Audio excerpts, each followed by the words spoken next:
I've got a white girlfriend, but she almost killed me. We'd only been dating for 4 months when she said she wanted me to meet her parents. At first, they seemed super welcoming, polite, friendly. But pretty soon, I started noticing weird shit. They had 2 black housekeepers. The woman smiled like something straight out of a horror movie. The guy, stone cold, stared at me like I owed him money. I told my girl I wanted to leave. Right then and there, a bunch of guests started showing up. Apparently, it was some annual private party. Everyone who showed up was white and rich. Like, insanely rich. The whole vibe was off. I was the only black person there. They were weirdly hyped to meet me. Kept complimenting how strong I looked, how handsome. Something felt off. I pulled out my camera.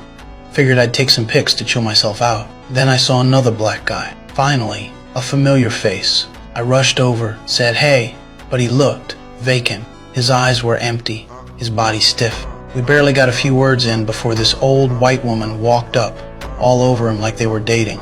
I tried giving him a classic fist bump. He shook my hand instead. I froze.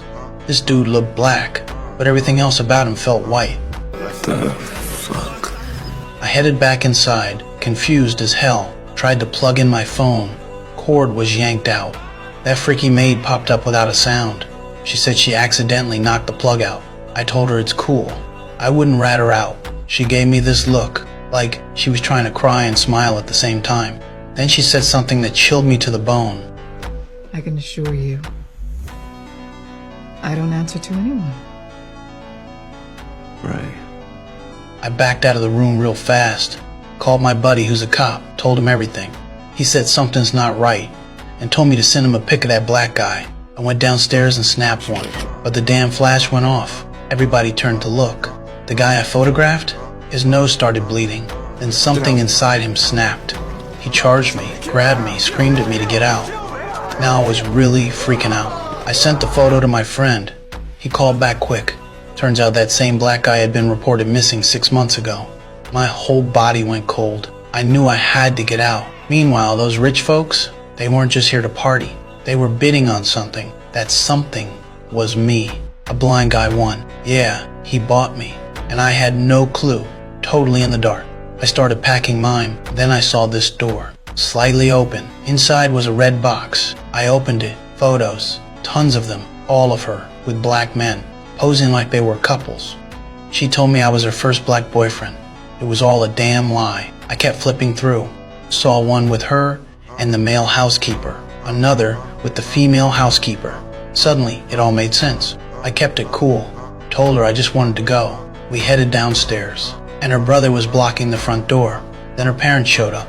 I begged her to find the car keys. She said she couldn't find them. Everything felt wrong. I snapped. Just as I was about to run for it, her mom tapped a teacup. Everything went black. She hypnotized me, and I dropped like a stone. I started dating this white girl, but she almost got me killed. We were just 4 months in, and she wanted me to meet her parents. I was nervous as hell. My hands wouldn't stop shaking. They noticed right away. Thought I was fiending for a smoke. You should have Missy take care of that for you. How? Hypnosis. What the fuck? Hypnosis to quit smoking? That sounded way too creepy. I figured I'd just ride it out. But when night came, the craving hit me hard. I stepped outside alone, hoping a few puffs would calm me down. But just as I was about to light one, a figure charged at me out of the darkness. I flinched and jumped back. When I turned around, the maid appeared again, creepy as hell. But she wasn't looking at me. She was just standing there, fixated on the mirror. Motherfuck. My urge to smoke was gone. I went back inside, ready to go upstairs and crash some more. Suddenly, the lights just turned on. Her mom was just sitting there, like she'd been waiting. She asked me to sit. I didn't want to, but I did. She started talking about hypnosis again. Tried to hook me in. Wanted to know what I thought it felt like. I joked. Just someone swinging a watch in your face, right? You watch a lot of TV. She stirred that damn teacup over and over, that sound digging into my brain. I kept trying to stay sharp, but her words were pulling at memories. Suddenly I was back. A kid alone in front of the TV, my mom gone. That grief, it came rushing back.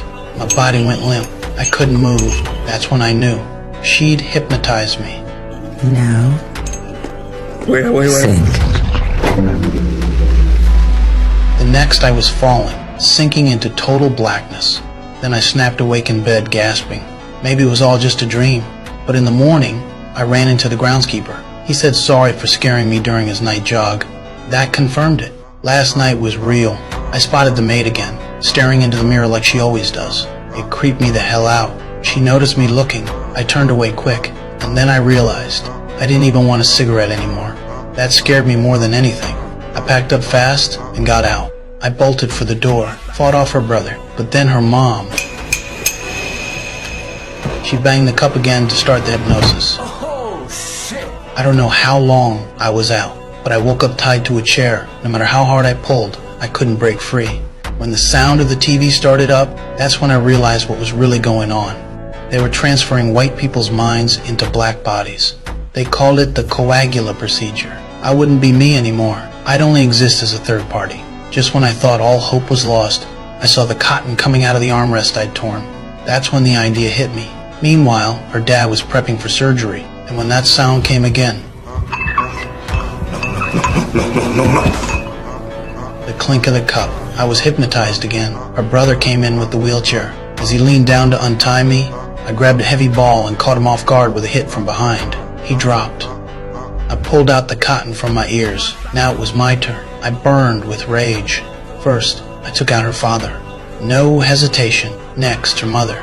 She tried the teacup again. I shattered it. She screamed. Too late. I finished her off. Then I rushed out, fired up the car, and hit the gas. The maid appeared out of nowhere. I couldn't stop. She went flying. The noise must have alerted my girlfriend. That bitch came out with a shotgun. Grandma. What the fuck? That maid was her grandma? Get him, Grandpa.